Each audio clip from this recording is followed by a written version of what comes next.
আসসালামু আলাইকুম, সবাইকে স্বাগতম জানাচ্ছি। এই এপিসোডে আমরা দেখতে যাচ্ছি গুগল থেকে রিলিজ হওয়া নতুন একটা ট্যাবলেট, সবচেয়ে লেটেস্ট ট্যাবলেট এটা। এটার নাম হলো ক্রোমবুক পিক্সেল। এই ট্যাবলেটটার অনেক নাম হয়েছে এই 2013 সালে। সবচেয়ে নোটেবল ফিচার এই ট্যাবলেটের মধ্যে হলো এটার ডিসপ্লেটা। এটার ডিসপ্লে রেজলিউশন 2560 বাই 1700, 2560 বাই 1700। এটার পিপিআই পিক্সেল পার ইঞ্চ হলো 239। এটা সবচেয়ে হাইয়েস্ট রেজলিউশন ল্যাপটপ এখন মার্কেটে অ্যাভেলেবল। এটার প্রসেসর পাওয়ারটা এত পাওয়ারফুল না। এটা i5 প্রসেসর ব্যবহার করছে ইন্টেলের। র্যামটা মাত্র 4 GB, storage flash storage 32 GB প্রথম মডেল, এবং দ্বিতীয় মডেল যেটা 64 GB। প্রথম মডেলটা ওয়াইফাই, আমরা এটা রিভিউ করতে যাচ্ছি। আর 64 GB এটা LTE নেটওয়ার্কে চলছে, CDMA নেটওয়ার্কে চলছে ইউএসের মধ্যে। তো এটার দাম একটু অনেক বেশি, $1300 প্লাস ট্যাক্স, 1400 থেকে 1600 মতো লাগে ট্যাক্সের পরে। তো আমরা এটার মধ্যে রিভিউ করতে যাচ্ছি এবং দেখতে যাচ্ছি যে এটা কি ট্যাবলেটটা কি আপনাদের জন্য প্রযোজ্য কিনা, কার জন্য প্রযোজ্য। তাহলে চলুন দেখা যাক।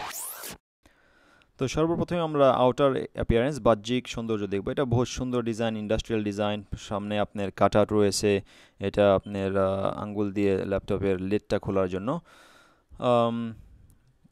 এটার পিছনে, এটার নিচে আসলে 4টা ছোট ছোট মাইক্রো স্ট্যান্ডের মতো অনেক ছোট রয়েছে, যাতে করে আপনারা ল্যাপটপটা যদি কোনো ফ্ল্যাট সারফেসের মধ্যে রাখেন তাহলে এটার নিচ দিয়ে বাতাস সার্কুলেট করতে পারে, চলাফেরা করতে পারে। পিছনে আপনার হিঞ্জ রয়েছে, অনেক সুন্দর, এটা মজবুত। বাম সাইডে আপনার পোর্টগুলোর মধ্যে প্রথমে আপনার পাওয়ার অ্যাডাপ্টার, তারপরে monitor expansion port, USB port 2.0, তারপরে ডান পাশে রয়েছে আপনার হেডফোন জ্যাক। বাম ডান সাইডে ল্যাপটপের আপনার রয়েছে শুধু একটা পোর্ট, এটা হলো SD কার্ডের জন্য। আর ল্যাপটপটা 3 সাইডের মধ্যে দাঁড়ায়, এটা সিমেট্রিক্যাল ডিজাইন। তো আপনার আনবক্সিংয়ে হতে দেখছেন, এটা বহুত স্টাডিভাবে, সুন্দরভাবে, শক্তভাবে দাঁড়ায়। তারপরে আমরা চলে যাচ্ছি, এটা প্রথমে উপরে রয়েছে আপনার লাইট বার। লাইট বারটা আসলে দেখতে সুন্দর, চোখের সৌন্দর্যের জন্য শুধু রাখা হয়েছে, এটা কোনো কারণ নেই, গুগল থেকে বলেছে এটা সৌন্দর্যের জন্য রাখা হয়েছে। ভিতরে আমরা কিবোর্ডে ফোকাস করছি। কিবোর্ডের লেআউটগুলো এরকম, বাম সাইডে এসকেপ বাটন, তারপরে তার ডান সাইডে আপনার ব্যাক ফরওয়ার্ড, এটা ব্রাউজারের জন্য refresh button, full screen, monitor expansion port, এক্সপ্যানশনের যে বাটন, তারপরে brightness up down, mute button, volume down, volume up, এবং ডান পাশে রয়েছে আপনার পাওয়ার বাটন। বাম সাইডে আপনার ক্যাপস লকের জায়গায়, সাধারণত যেখানে ক্যাপস লক থাকে ওখানে একটা সার্চ বাটন রয়েছে। তো এটা একটা স্ট্রেঞ্জ নতুন একটা জিনিস। সার্চ বাটনে প্রেস করলে আপনার ল্যাপটপের সার্চ অ্যাপটা বেরিয়ে যায়। এটা আপনার ল্যাপটপ এবং গুগল ড্রাইভ সহ সার্চ করে। তার নিচে অফকোর্স আপনাদের রয়েছে ট্র্যাকপ্যাড। ট্র্যাকপ্যাডটা বহুতই কমফোর্টেবল। এটা মাল্টি জেস্চার ইনেবল করা হয়েছে, মানে আপনি একসাথে ডবল ফিঙ্গার ব্যবহার করতে পারেন। তারপর আমরা চলে যাচ্ছি স্ক্রিনের মধ্যে। স্ক্রিনটাও, ডিসপ্লেটাও বহুত মানে টাচ ফ্রেন্ডলি। তো প্রেস অ্যান্ড হোল্ড করলে রাইট ক্লিক হয়। আমরা লঞ্চারে চলে যাব। লঞ্চার্স মানে লঞ্চ শর্টকাটসগুলো, বাটনগুলো নিচে রয়েছে। তো আপনার ক্রোম ব্রাউজার, জিমেল রয়েছে, তারপরে এটা হলো গুগল অ্যাপস, গুগল ড্রাইভের সরাসরি অ্যাপ আমরা পরে যাচ্ছি। ইউটিউবের অ্যাপ রয়েছে, শর্টকাট। তারপরে ক্যামেরাটা 720p, এটা সামনে যে ক্যামেরাটা, এটা অনেকই সুন্দর। আমি প্রথমে মনে করেছিলাম যে এটা HD না, কিন্তু পরে দেখলাম যে আসলে HD, এটা কোয়ালিটিটাও অনেক ভালো। অনেকগুলো ইফেক্টস রয়েছে। আপনি ইফেক্টসে যদি চলে যান তাহলে আপনার ছবিটাকে বা ভিডিওগুলোকে আপনি বিভিন্ন ধরনের ফিল্টার বা শেপ দিতে পারেন, মজা করতে পারেন। তো এই ইফেক্টসগুলো অনেক মজার। আর ছবি বা ভিডিও তোলার পরে এগুলো আপনার একটা সেন্ট্রাল ডাইরেক্টরিতে চলে যায়। ওই ফোল্ডারের নামটা ডাউনলোডস ফোল্ডার। তো এখানে কোনো C বা D ড্রাইভের, উইন্ডোজের মতো কনসেপ্ট নেই আপাতত। তো এটা সরাসরি ডাউনলোডস ফোল্ডার। আপনি অন্য ফোল্ডার ক্রিয়েট বানাতে পারেন, কিন্তু ডাউনলোডস ফোল্ডার হলো আপনার main root folder. Pinch to zoom enable করা নেই এখন, এটা সেটিংসের মধ্যে। আমার জানতাম না যখন ভিডিও করেছিলাম। এটা হলো আপনার শর্টকাট বাটন, শো ডেস্কটপের, মানে ডেস্কটপ শো করার জন্য।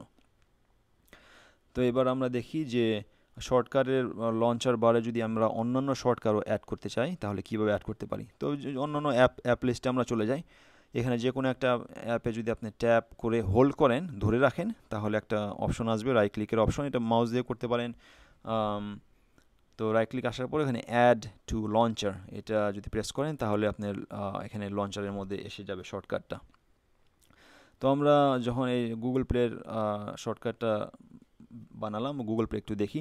প্রথমে আমি মনে করছিলাম, একটু কনফিউজ হয়েছিলাম, মনে করছিলাম যে গুগল প্লে সব অ্যান্ড্রয়েডের যে সব অ্যাপসগুলো আপনার এই ল্যাপটপে ব্যবহার হবে, চলবে। কিন্তু আমি একটা গেম ডাউনলোড করতে গেছিলাম ফর এক্সাম্পল এই গেমটা প্রেস করার পরে আমি দেখলাম যে গেমের মধ্যে লেখা ওঠে ইনস্টলড, তখন আমি মনে করলাম যে আসলে তো ইনস্টল করেন, এটা আমার অন্যান্য অ্যান্ড্রয়েড ট্যাবলেটের মধ্যে ইনস্টল করা হয়েছে। এরপর আমি মনে আসলো যে এটা আসলে অ্যান্ড্রয়েড প্ল্যাটফর্মে চলতেছে না, ক্রোম ওএসে চলতেছে। তো অ্যাপসগুলো দেখা যাক, বিল্ট ইন অ্যাপসগুলো 15-20টার মতো গুগল অ্যাপস এসেছিলো। একটা সুন্দর অ্যাপ, এটা হলো রিমোট কন্ট্রোল। এটা আপনার রিমোট কন্ট্রোল অ্যাক্সেস দিতে পারেন, আপনার ক্রোম অ্যাক্সেস করার জন্য কেউ যদি শেয়ার করতে চান, রিমোট কন্ট্রোলভাবে এটা ব্যবহার করতে পারে। তারপরে আপনার এখানে অ্যাপসের মধ্যে Chrome web apps, Google, YouTube, Gmail, basically Google ডক্সের যে অ্যাপসগুলো রয়েছে ওগুলো এখানে শর্টকাট বানিয়ে দেওয়া হয়েছে। বাকি অ্যাপ আপনারা পরে বানাতে পারেন। তো আমরা সেটিংসে চলে যাই, ডাইন সাইডে নিচে এটা যদি আপনি পুল করেন উপরের দিকে, তাহলে এই লঞ্চ বারগুলো চলে যায়। আবারও যদি উপরে আরেকবার টাচ করে উপরে টান দেন, তাহলে এটা চলে আসে শর্টকাটগুলো। তো সেটিংসের এটা নিচের দিকে দিলে হবে না, এটা উপরের দিকে টান দিতে হবে। সেটিংস ডান পাশে রয়েছে। সেটিংসের মধ্যে আপনার বিভিন্ন ধরনের ইনফরমেশন, ব্লুটুথ, ওয়াইফাই, তারপরে date, time, brightness, volume control, এই সমস্ত জিনিস রয়েছে। পাওয়ার বাটন আছে, আমি মিস্টেকলি পাওয়ার প্রেস করেছিলাম, এটা বহুত তাড়াতাড়ি আবার রিগেইন করেছিল শাটডাউন করার পরে। তো পরে যাচ্ছি ওই বুট আপ টেস্টে। লক স্ক্রিন আছে, লক স্ক্রিনগুলো আপনি সাথে সরাসরি লক স্ক্রিন করতে পারেন এখানে। এবং পাসওয়ার্ডটা আপনার জিমেলের পাসওয়ার্ড হবে, গুগল অ্যাকাউন্টের পাসওয়ার্ড। সো সেটিংসের মধ্যে বাকি সেটিংস এখানে আপনার রয়েছে। সেটিংসের মধ্যে আপনার ওয়াইফাই কানেকশন, অ্যাপিয়ারেন্সের মধ্যে ওয়ালপেপার, থিমস আমরা দেখতে যাচ্ছি। ডিভাইস আছে, ট্র্যাক প্যাডের সেটিংস, কিবোর্ডের সেটিংস, এখানে জেস্চারের সেটিংসগুলো আছে, যেটা আমি সেট আপ করতে আসলে ভিডিও করার সময় জানিনি, পরে জানতে পেরেছিলাম। তো আপনারা মাল্টিটাস্ক যদি পেন্স টু জুম করতে চান, তাহলে এখান থেকে সেট আপ করতে হবে। নিচে সার্চের সেটিংস আছে এবং ইউজার ইনফরমেশন আপনার অ্যাকাউন্ট সম্বন্ধে আছে। তো আমরা ওয়ালপেপারটা একটু বদলাতে যাই। যেহেতু ডিসপ্লেটা অনেক হাই রেজলিউশন, ওয়ালপেপার টেপার ছবি ভিডিও সব কিছু বহুত হি ক্রিস্টাল ক্লিয়ার এবং বহুত শার্প। তো আমি কয়েকটা ছবি এখানে বদলাচ্ছি ওয়ালপেপারে, সবগুলো এইচডি ছবি। চেঞ্জ করার পরে ফাইনালি দেখা যাক কোনটা পছন্দ হয়। তো এই ছবিটা আমার পছন্দ হয়েছে, তো আমি এটাকে ওয়ালপেপারে সেট করলাম। এরপরে আমরা চলে যাব থিমসের জন্য। এটা আপনার ক্রোম ব্রাউজার যদি ব্যবহার করে থাকেন, থিমসগুলো শুধু ক্রোম ব্রাউজারের লেআউটটা চেঞ্জ করে। তো এটা ক্রোমের যে অপারেটিং সিস্টেম, এই অ্যাপসগুলো বা শর্টকাট কোনো কিছু চেঞ্জ করবে না, শুধু লেআউটটা চেঞ্জ করবে। তো আপনারা এটা যদি পছন্দ করেন তো এটা করতে পারেন, আর যদি পছন্দ না করেন আনডু করে অন্য কোনো থিম অ্যাপ্লাই করতে পারেন। তো বাকি সেটিংস এখানে রয়েছে, ডিভাইসের সার্চ, ইউজার, তারপর এক্সটেনশন রয়েছে। যদি কোনো এক্সটেনশন ডাউনলোড করে থাকেন, তাহলে এক্সটেনশনগুলো এখান থেকে ম্যানেজ করতে পারেন, ডিলিট করতে পারেন, ডিসেবল করতে পারেন। তারপর আপনার রয়েছে হিস্ট্রি, সার্চ হিস্ট্রি। তো আমরা ক্রোম অ্যাপ স্টোরে চলে যাই। ক্রোম অ্যাপ স্টোরটা আপনার সরাসরি অ্যাপ শর্টকাটের মাধ্যমে চলে যেতে পারেন, অথবা ব্রাউজারের মাধ্যমে যেতে পারেন, আপনি যেভাবে ইচ্ছা একই জায়গায় নিয়ে যায়। সব কিছুই তো ব্রাউজারের মাধ্যমে হচ্ছে। এখানে গিয়ে দেখা যায় যে অনেক ধরনের অ্যাপস রয়েছে, গেমস রয়েছে, কিন্তু এবং ইনস্টল করাটাও মোটামুটি ইজি। এখানে অ্যাড টু ক্রোম প্রেস করলেই সাথে সাথে এসে পড়ে। কিন্তু বেশিরভাগ সময় আপনার গেমগুলো দেখা যায় যে এটা যদি লঞ্চ করেন এখান থেকে, অ্যাডিশনালভাবে আরও ডাউনলোড করতে বলে আপনাদের, বড় একটা ফাইল কয়েকশো মেগাবাইটের। যাই হোক, আমরা একটা এইচডি ভিডিও টেস্ট করতে যাচ্ছি। এটা 4K ভিডিও, মানে 1080pর চেয়েও পরের যে নেক্সট জেনারেশনের ভিডিও আসছে ওই ভিডিওটা এই রেজলিউশনে আপনি বহুত সুন্দর দেখা যাবে। তো আপনারা যদি পারেন তাহলে ফুল স্ক্রিনে দেখেন 1080p মোডে।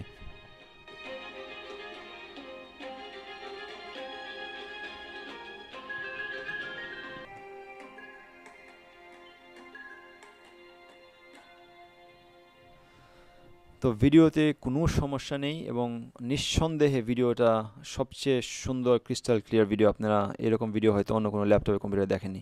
তো আমরা এবার ওয়েবসাইটে চলে যাই, ব্রাউজারের টেস্টে চলে যাই। আমাদের ওয়েবসাইটে যাচ্ছি আমি। পেন্স টু জুম তো আসলে আমি সেট আপ করতে পারিনি, তখন জানতাম না। কিন্তু বাকি স্ক্রলিং, মোটামুটি ডিসপ্লে টিসপ্লে সব সুন্দরই দেখা যাচ্ছে, সমস্যা নেই। Quran.com-এ চলে যাচ্ছি। এখানে দেখতে পাচ্ছি যে ইমেজগুলো বহুত সুন্দরভাবে লেখাগুলো উঠেছে। তারপরে অ্যারাবিক ফন্টগুলোও অনেক সুন্দরভাবে ফাইন টুন করা হয়েছে, অপটিমাইজ করা হয়েছে এবং বহুত সুন্দরভাবে দেখা যায়।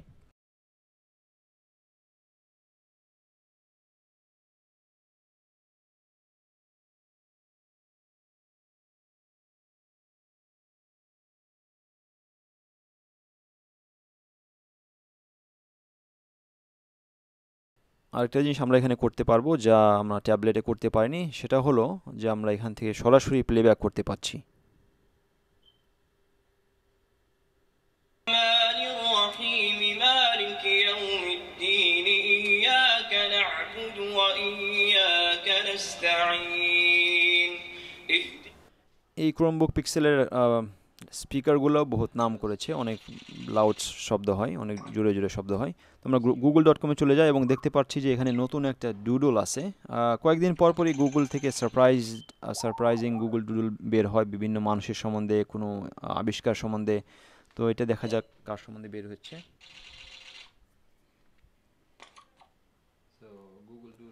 ডাগলাস অ্যাডামস, উনি লেখক আছিল, হিউমারিস্ট আছিল, ড্রামাটিস্ট, নাটক করতো। তো যা হোক, আমরা বাংলা ফন্ট এবার টেস্ট করতে যাই bangladesh.gov-এ। বাংলা ফন্টে এগেন আমি পিঞ্চ টু জুমটা সেটিংসটা আপনার করতে হবে সেটিংসে, যে আমি এটা অ্যালাউ করিনি বা আমি তখন জানতাম না এটার ব্যাপারে। তো পিঞ্চ টু জুম করতে পারছি না ভিডিওতে। তো আমি শুধু ফন্টের সাইজটা বাড়াচ্ছি।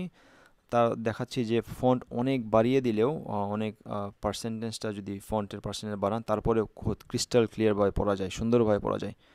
তো আমরা ব্রাউজার থেকে বের হয়ে যাই। এখন আপনাদের দেখাবো যে কিভাবে অ্যাপস আনইনস্টল করতে হয়। আনইনস্টল করা, এটা আপনি রাইট ক্লিক করতে হবে, রাইট ক্লিক মেনু আপনি ট্যাপ করে হোল্ড করতে পারেন। ইনকম্প্যাটেবল কিছু অ্যাপস আছে, পরে দেখা যাচ্ছে, দেখাবো নি। তো আপনারা যদি ইচ্ছা করেন ডবল ট্যাপ করতে পারেন কিবোর্ডের টাচ প্যাডের মধ্যে, তাহলে রাইট ক্লিকের অপশন আসে যায়। আপনি রিমুভ ফ্রম ক্রোম এই অপশন, সবচেয়ে নিচের অপশনটা প্রেস করতে হবে। আর মাউস দিয়ে যদি করতে চান রাইট ক্লিক, তাও হবে। আরেকটা স্ট্রেঞ্জ একটা আছে, উপায় আছে, এটা আপনি আপনার দুটো আঙ্গুল দিয়ে আপনি সরাসরি ডিসপ্লের মধ্যে ট্যাপ করলে তাহলে রাইট ক্লিক হয়। এটা আসলে একটু অসুবিধা লাগে, আপনার চেষ্টা করে দেখতে পারেন। এটা আরামের না, একটু দুটো আঙ্গুল দিয়ে সবসময় যদি ট্যাপ করা, এটা ফোকাস করাটা একটু কঠিন ব্যাপার হয়ে যায়, কিন্তু কাজ করে। তো আমরা এবার বুট আপ টেস্ট এবং পাওয়ার আপ টেস্ট করতে যাচ্ছি। শাটডাউন টেস্ট এবং পাওয়ার আপ টেস্ট। তো আমি শাটডাউন করার সাথে সাথেই 2 সেকেন্ডের মধ্যে এটা মানে শাটডাউন হয়ে গেল, বহুতই ফাস্ট। আর আমি পাওয়ার আপ করতে যাচ্ছি, পাওয়ার আপটা আপনারা দেখবেন মাত্র 6 সেকেন্ড বা 7 সেকেন্ডের মধ্যে পাওয়ার আপ হয়ে যায়। আমার কাছে ম্যাক ল্যাপটপ আছে যেগুলো এসএসডি ব্যবহার করছি আমি, 8 GB র্যামে, কোর 2 ডুও, সেগুলো 15 সেকেন্ডের মতো লাগে। আর এটা পাওয়ার ডাউন করতে আপনার 2 সেকেন্ড লাগে, এবং পাওয়ার আপ করতে আপনার 6-7 সেকেন্ড, বহুতই ফাস্ট এবং বহুত ইমপ্রেসিভ। 1500 টাকার ল্যাপটপ যদি কিনেন তাহলে কিছু না কিছু ইমপ্রেসিভ জিনিস থাকবেই। তো এটাও ইমপ্রেসিভ জিনিসের মধ্যে, যদিও এটা পারফরমেন্সের একটা কোনো ইস্যু না, কিন্তু একটা মজার একটা ইমপ্রেসিভ একটা জিনিস আর কি, যে এত ফাস্ট বুট হয় এবং শাটডাউন হয় এবং পাওয়ার অফ হয়। তো আমি এবার কিছু কিছু সমস্যা আমি যে ফেস করেছি ওগুলোর কথা বলতে চাই। তো আমি বহুত ফাস্ট স্ক্রল আপ বা স্ক্রল ডাউন করেছিলাম গুগল ওয়েব স্টোরে। তো কিন্তু অনেক ফাস্ট করার সময় আমি দেখালাম যে এগুলো একটু আটকে আটকে গিয়েছিলো, একটু ল্যাগ হয়েছিল। তো এটা আমার পছন্দ হয়নি। তারপর আমরা যাব গেমস সম্বন্ধে কথা বলার জন্য। গেমস আসলে এই ল্যাপটপ গেম খেলার জন্য নয়, এটা যদি ছোটোখাটো গেম আপনি খেলতে চান তাহলে হয়ে যাবে। Need for speed for example, আমি একটা অ্যাপ ডাউনলোড করেছিলাম অ্যাপ স্টোর থেকে। তারপরে অ্যাপ ডাউনলোড করলে দেখা যায় যে বেশিরভাগ সময় আরও একটা ওই লঞ্চ করতে সময় তাদের ওয়েবসাইটে নিয়ে যায়, রেজিস্টার করতে হয়, রেজিস্টার করার পরে আরও একটা বড় একটা ফাইল ডাউনলোড করতে হয়, তারপরে প্লে। তো এটাও একটা ইনকনভিনিয়েন্ট একটা জিনিস। একটা অ্যাপ ডাউনলোড করে ইনস্টল করা মানে এটা ওখান থেকে সরাসরি খেলার মানে শুরু হওয়ার কথা, কিন্তু তাছাড়া যা আলাদাভাবে ডাউনলোড করতে হয়, এটা অনেক সময় লাগে, টাইম ওয়েস্ট হয়। তো যাই হোক, ইএক্সি ফাইল, তো ইএক্সি ফাইল অ্যালাউ বা কেন হলো? এটা যদি ক্রোমবুক পিক্সেল আমরা ডাউনলোড করি তাহলে তো এখান থেকে ইএক্সি ফাইল তো মানে ডাউনলোডই তো অ্যালাউ উচিত ছিল না। যা হোক, তারপরেও যদি এটা রান করার চেষ্টা করি তখন এই ইনকম্প্যাটিবিলিটি মেসেজটা আসে। আরেকটা অ্যাপ আমি ইনস্টল করার পরে এখানে ইউনিটি ওয়েব প্লেয়ার নামে একটা প্লাগইন ডাউনলোড করতে বলছে, কিন্তু এখানে বলছে যে এটা কম্প্যাটিবল না। তো অ্যাপস আসে অনেক, কিন্তু আসলে এগুলো আসলে অ্যাপস কাজ করে না। তো এটাও অপছন্দনীয় একটা জিনিস। তো আমি এই অ্যাপটা রিমুভ করেছি, ট্যাপ অ্যান্ড হোল্ড করে রিমুভ ফ্রম ক্রোম। এরপরে আমরা চলে যাই এসডি কার্ড কীভাবে ব্যবহার করা যায়। আমার কাছে 32 GB একটা এইচসি কার্ড আছে এক্সট্রিম। তো এটা ভিতরে লাগানোর সাথে সাথে ডাউনলোড ফোল্ডারটা আপনার পপ আপ হয় এক্সপ্লোরার। তারপরে আপনার যে এসডি কার্ডটা আছে এটা এখানে এসে পড়ে। তো আমি একটা .mov ফাইল কপি করছি, কপি করার পরে এটা নিয়ে যাচ্ছি ডাউনলোডস ফোল্ডারে, পেস্ট করলাম এখানে। আসলে একটা ফোল্ডার বানানোর পরে তারপরে পেস্ট করলাম, তো বহুত ইজি ফোল্ডার বানানো, মাঝে মাঝে ট্যাব কাজ হতে চায় না। পেস্ট করার পরে বহুত তাড়াতাড়ি এটা কপি হয়ে গেলো। আমি প্লে করলাম কিন্তু প্লে হয় না, একটা .mov, এটা আসলে অ্যাপেলের এক্সটেনশন, তারপরে এটা প্লে করা উচিত ছিল।